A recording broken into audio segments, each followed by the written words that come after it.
আপনি চরমনায় মাহফিলে এসেছেন, চরমনায় সম্পর্কে অনেক কথা আছে, আসলে এসে একটু জানতে চাচ্ছি আপনার অনুভূতিটা কি, কেমন লাগছে? এর আগে আমি আরেকবার এসেছিলাম। চরমনায় হচ্ছে এমন একটা জায়গা, যখন এখানে চলে আসা হয় তখন একটা আত্মার সম্পর্ক তৈরি হয়ে যায়। তো সেই আত্মার সম্পর্কের জায়গা থেকে এখানে আসা, এবং যখন এখানে মাহফিল হচ্ছিল, আসলে ঢাকায় বসে থাকা কষ্ট হচ্ছিল। তো মনে হচ্ছিল যে না, অন্তত একবার গিয়ে ঘুরে আসা, সবার সাথে দেখা সাক্ষাৎ করা, মোলাকাত করা, এই জন্য এখানে আসা। এবং আলহামদুলিল্লাহ এখানে তো একটা অন্যরকম পরিবেশ, একটা আত্মিক প্রশান্তি কাজ করে। একটা ভিতর থেকে একটা নিজের যে অনুশোচনা, মহান আল্লাহ তাআলার কাছে আমাদের যে উদ্দেশ্যে আমাদেরকে সৃষ্টি করা, আমরা তো সবাই ওই একই উদ্দেশ্যে সৃষ্টি হয়ে পৃথিবীতে এসেছি এবং মহান আল্লাহ তাআলার ইচ্ছায় চলে যাব। তো সেই জায়গা থেকে এখানে আমাদের সর্বজন শ্রদ্ধেয় সম্মানিত পীর সাহেব চরমনায় আছেন, এবং আমাদের নায়েবে আমির সাহেব আছেন। তো এটা একটা আসলে তাদের সাথে এই সম্পর্ক জায়গাগুলো, এগুলো রাজনৈতিক না। এই জায়গাগুলো হচ্ছে এটা একটা আত্মিক জায়গা থেকে এই সম্পর্কটা, এবং আমরা মনে করি যে দিন শেষে আমাদের সবচেয়ে বড় সম্পর্ক, আমরা একই উম্মার, এবং আমাদের তো ইহকাল এবং পরকাল, এই দুই জায়গা থেকেই আমাদের একটা আলাদা সম্পর্কের জায়গা আছে, কাজের জায়গা আছে।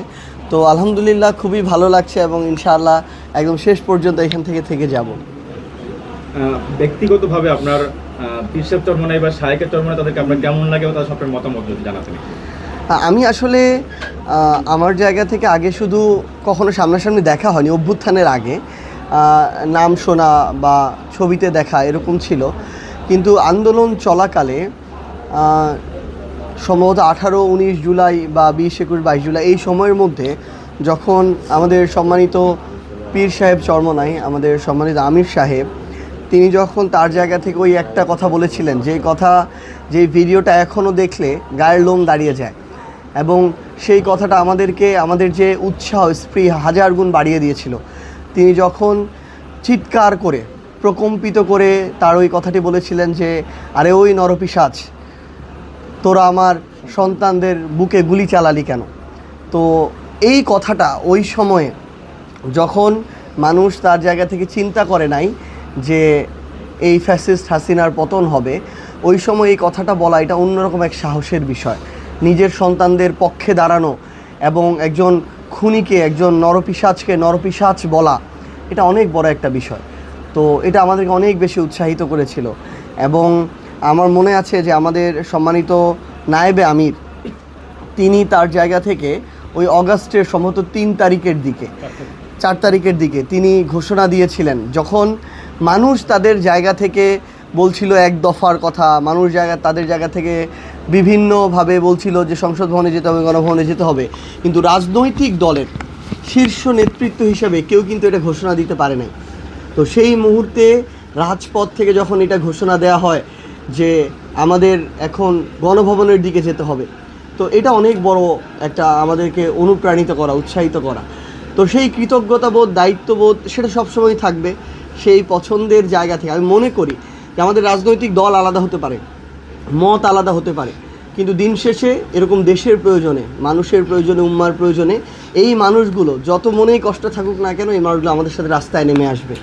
তো সেই জায়গা থেকে আজকে এখানে আসা, এবং ইনশাআল্লাহ এটা আমরা মনে করছি যে এটা শুধু পলিটিক্যাল জায়গা থেকে না, বরং একটা আত্মিক সম্পর্কের জায়গা থেকে এটা সব সময় থাকবে ইনশাআল্লাহ। আচ্ছা, আমরা জানি বৈষম্য বিরোধী ছাত্র আন্দোলনের মাধ্যমে আপনাদের উত্থান এবং বৈষম্য মুক্ত একটা বাংলাদেশ আপনারা গড়তে চেয়েছিলেন।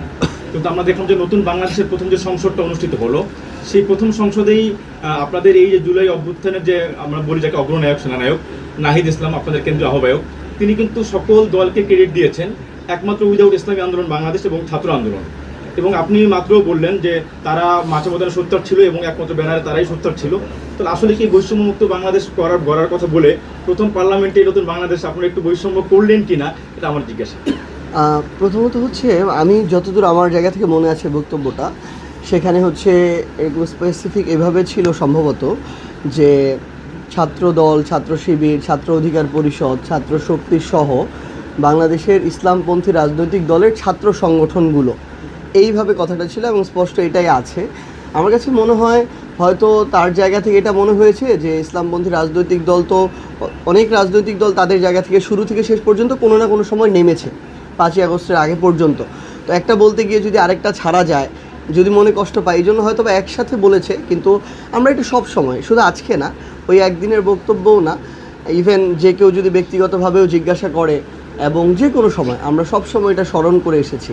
এবং আমরা মনে করি যে ইতিহাস তো তাদের জায়গা থেকে, এটা ইতিহাসের প্রত্যেকটা এক একটা ডকুমেন্ট, কিন্তু যে তা আমাদের পীর সাহেবের সেই বক্তব্য, আমাদের নায়েবে আমির সাহেবের সেই বক্তব্য, তো এটা অস্বীকার করার কোনো সুযোগ নেই। আর এটা যদি কোনো কারণে ওই সময় স্পেসিফিকভাবে নাও করা হয়, আমার মনে হয় যে এটা হয়তো অবশ্যই আগামীর জায়গা থেকে এটা মাথায় থাকবে যে এটাও আসা উচিত।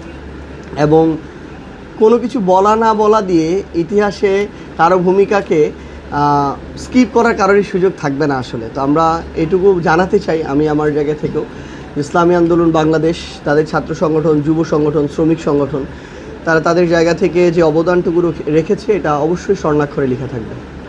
একটু মানে আপনার সাথে সম্পর্ক না বললেই না, আপনি বলেছেন ইসলামপন্থী দল, ইসলামী ছাত্র শিবির, তারাও কিন্তু একটা ইসলামপন্থী দল হিসেবে আমরা চিনি। স্পেসিফিকলি যদি তাদের কথা উল্লেখ করা হয় তাহলে এক্ষেত্রে আপনিও জানেন ইসলামী আন্দোলন বাংলাদেশ তারাও একটা রাজনৈতিক দল, ইসলামপন্থী হিসেবে রাজনীতি করছে না। না, ট্রু। এটা আসলে আমার মনে হয় এই জায়গা থেকে জুলাইয়ের শুরু থেকেই যখন আমরা আন্দোলনটা শুরু হয় তখন আমাদের দু একজন একটা স্পেসিফিক কিছু দায়িত্বে ছিল।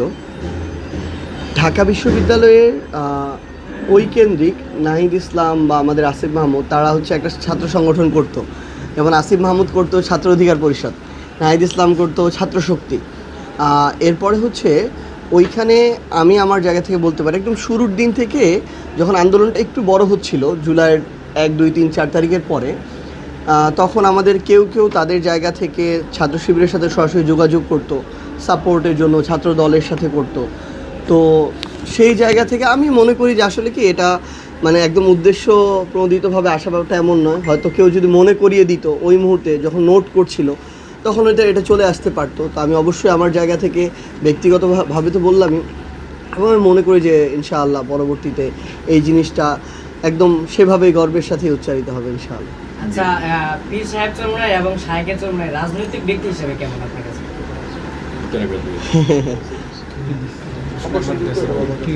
থেকে আরও বের হওয়া উচিত।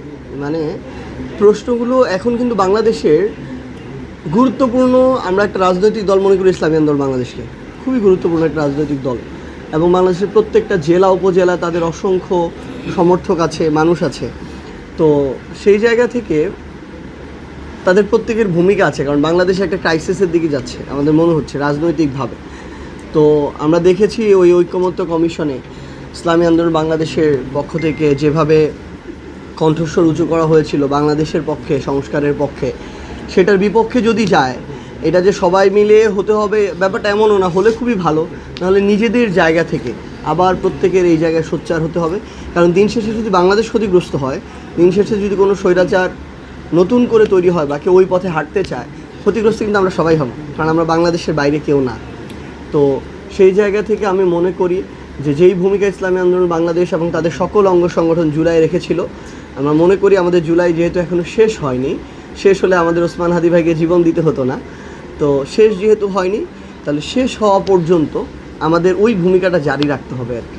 সর্বশেষ যদি একটা কথা জিজ্ঞেস করতে চাই, সর্বশেষ যে বর্তমানে অনেক আলোচনা হচ্ছে অনলাইনে অফলাইনে, যেহেতু জোট থেকে আপনার সাথে জোট থেকে বিচ্ছিন্ন হওয়ার পর থেকেই ইসলামী আন্দোলনের সাথে আগে আওয়ামী লীগের সাথে একটা মানে ট্যাগ ছিল, এখন আবার বিএনপির সাথে ট্যাগ জুড়ে দেওয়া হয়েছে, তারা বিএনপির সাথে আঘাত করে বা কীভাবে কিছু একটা করেছে, আসলে এই বিষয়টা আপনি কীভাবে দেখেন? না, এরকম কোনো কিছু ওইভাবে আমি শুনি না, আর শোনা কথা সবসময় বিশ্বাস করতে হবে ব্যাপারটা এরকমও না। কারণ ইসলামী আন্দোলন বাংলাদেশ একটা আদর্শিক জায়গা থেকে রাজনীতি করে, এবং সেই জায়গায় তারা খুবই শক্তিশালীভাবে সেই আদর্শের উপরে থাকে।